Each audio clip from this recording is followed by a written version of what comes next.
എംപുരാൻ എന്ന് പറയുന്ന സിനിമയെ തന്നെ നമ്മളൊരു വലിയ സിനിമയായിട്ടാണല്ലോ കാണുന്നത്. അപ്പൊ അങ്ങനെയുള്ള സിനിമകൾക്ക് അതുണ്ട്.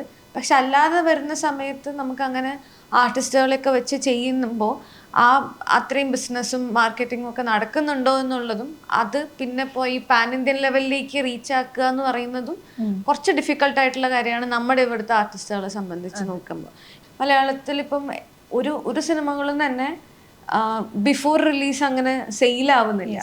സോ അതുകൊണ്ടാണ് നമുക്ക് ഈ പറയുന്ന ഇത് മീറ്റ് ചെയ്യാൻ പറ്റാത്തത്. നമ്മളിപ്പോൾ പ്രൊഡക്ഷൻ കോസ്റ്റ് മീറ്റ് ചെയ്യാൻ പറ്റാത്തത് നമുക്കിതിന് മുന്നേ ഉള്ള സെയിലുകൾ ഇപ്പം വളരെ കുറവാണെന്നുള്ളതുകൊണ്ടാണ്. ഈ പറഞ്ഞ പോലെ നിങ്ങൾ 3 പേരും മലയാളം ഇൻഡസ്ട്രിയിലും ഇതേപോലെ തമിഴ് ഇൻഡസ്ട്രിയിലും വർക്ക് ചെയ്തിട്ടുണ്ട്. റീസെന്റ് ഒരു സിനിമ ചെയ്തു. പലപ്പോഴും ആളുകൾ ഇത് രണ്ടും കമ്പയർ ചെയ്യാറുണ്ട്. ഇപ്പൊ മലയാളം ഇൻഡസ്ട്രിയേക്കാൾ കുറച്ചുകൂടെ ലാർജർ ആണ് നമുക്ക് തമിഴ് ഇൻഡസ്ട്രി. അവിടെ കുറച്ചുകൂടെ വലിയ പ്രൊഡക്ഷൻസ് വരുന്നു, അവിടുന്ന് കുറച്ചുകൂടെ വലിയ സിനിമകൾ വരുന്നു എന്ന് പറയുന്നു. പക്ഷെ ഇപ്പൊ മലയാളത്തിലേക്ക് എടുത്തു നോക്കിക്കഴിഞ്ഞാൽ നമ്മുടെ ബജറ്റും വലുതാവുന്നുണ്ട്, നമ്മുടെ സിനിമകൾ വലുതാവുന്നുണ്ട്, അതിന് കിട്ടുന്ന ക്ലബുകൾ, കോടി ക്ലബുകളുടെ എണ്ണം കൂടുന്നുണ്ട്. ബട്ട് സ്റ്റിൽ നമ്മളുടെ ഇവിടെ അത് ഇനഫ് അല്ല എന്നുള്ളൊരു അഭിപ്രായവും വരുന്നുണ്ട്. താരങ്ങളുടെ പ്രതിഫലവുമായിട്ട് ബന്ധപ്പെട്ടൊക്കെ ചർച്ചകളും വരുന്നുണ്ട്. ആക്ച്വലി പലരും സംസാരിച്ച് കേട്ടിട്ടുണ്ട്, തമിഴിലോ അല്ലെങ്കിൽ മറ്റ് ലാംഗ്വേജിലോ കിട്ടുന്നത് പോലെയുള്ളൊരു പ്ലാറ്റ്ഫോം ഇവിടെ ഉണ്ടാവുന്നില്ല എന്ന്. അതിൽ മാറ്റങ്ങൾ ഉണ്ടാവുന്നുണ്ടോ? ഈ പറയുന്ന പ്രശ്നങ്ങൾ നിലനിൽക്കുന്നുണ്ടോ? ഇല്ല, അങ്ങനെ വലിയ പ്രശ്നങ്ങൾ എന്നുള്ളതല്ല.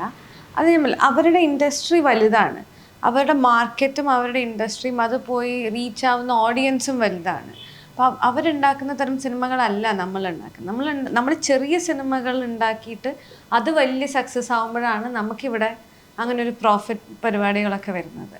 മറ്റേത് അവർ വലിയ സിനിമകൾ ഉണ്ടാക്കി വലിയ ലാഭം കിട്ടുന്നു എന്നുള്ളൊരു കാര്യമാണ്. ഇവിടെ ഈ വലിയ സിനിമകൾ ഉണ്ടാകുന്നതിൽ എപ്പോഴും ഭയങ്കര പ്രശ്നം വരാറുണ്ട്. കാരണം നമ്മുടെ മാർക്കറ്റ് ചെറുതായതുകൊണ്ട്. അപ്പോൾ അങ്ങനെയുള്ള ഇഷ്യൂസ് ഉള്ളത് കൊണ്ടാണ് ഈ പറയുന്നത് പോലെയുള്ള കമ്പാരിസണൊക്കെ വരുന്നത്. അതർവൈസ് ഇപ്പം നമ്മൾ വർക്ക് ചെയ്യുന്ന സ്പേസ് നോക്കുകയാണെന്നുണ്ടെങ്കിൽ നമ്മൾ വർക്ക് ചെയ്യുന്നതും ഒക്കെ ഒരേ സെറ്റപ്പ് തന്നെയാണ്. ആകെ വ്യത്യാസം ഈ പറയുന്ന ടൈമിങ്ങിലുള്ള വ്യത്യാസം അങ്ങനെയുള്ളതൊക്കെ അല്ലാതെ നമ്മൾ ഷൂട്ട് ചെയ്യുമ്പോൾ വലിയ ഡിഫറൻസ് ഇല്ല. പിന്നെ മാർക്കറ്റ് അല്ലെങ്കിൽ അങ്ങനെ OTT ബിസിനസ് അതെന്നൊക്കെ പറയുന്നത് ഇതൊക്കെ പോസ്റ്റിലേക്കൊക്കെ വരുന്ന കാര്യങ്ങളാണ്.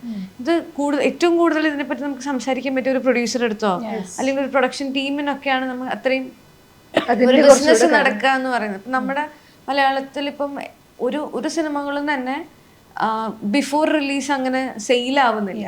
സോ അതുകൊണ്ടാണ് നമുക്ക് ഈ പറയുന്ന ഇത് മീറ്റ് ചെയ്യാൻ പറ്റാത്തത്. നമ്മളിപ്പോൾ പ്രൊഡക്ഷൻ കോസ്റ്റ് മീറ്റ് ചെയ്യാൻ പറ്റാത്തത് നമുക്കിതിന് മുന്നേ ഉള്ള സെയിലുകൾ ഇപ്പം വളരെ കുറവാണെന്നുള്ളതുകൊണ്ടാണ്.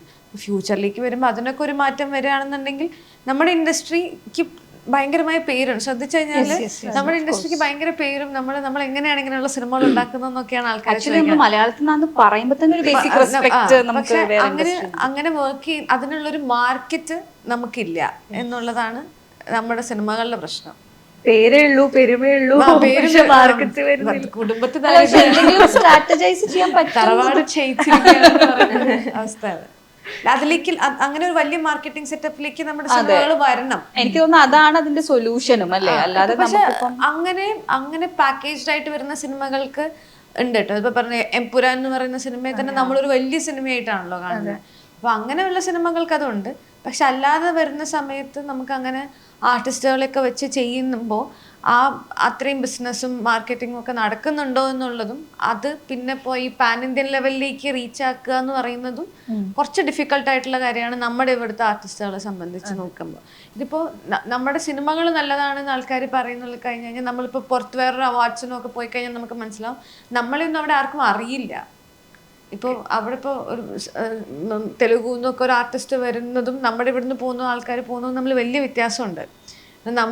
അവർക്ക് അത്രയും നമുക്ക് അങ്ങനെ ഒരു എന്താ പറയാ ഇമ്പാക്ട് നമുക്ക് ഉണ്ടാവില്ല. നമ്മൾ വേറൊരു സ്ഥലത്ത് പോവാണെന്നുണ്ടെങ്കിൽ ഇപ്പൊ അതിപ്പോ ഇങ്ങനെ ഒരു അവാർഡ് ദുബായിലാണ് നടക്കണമെന്നുണ്ടെങ്കിൽ നമ്മളായിരിക്കും കൂടുതൽ ആൾക്കാർക്ക് അറിയാം. മലയാളികളാണ് കൂടുതൽ എന്ന് പറയുന്ന പോലെ.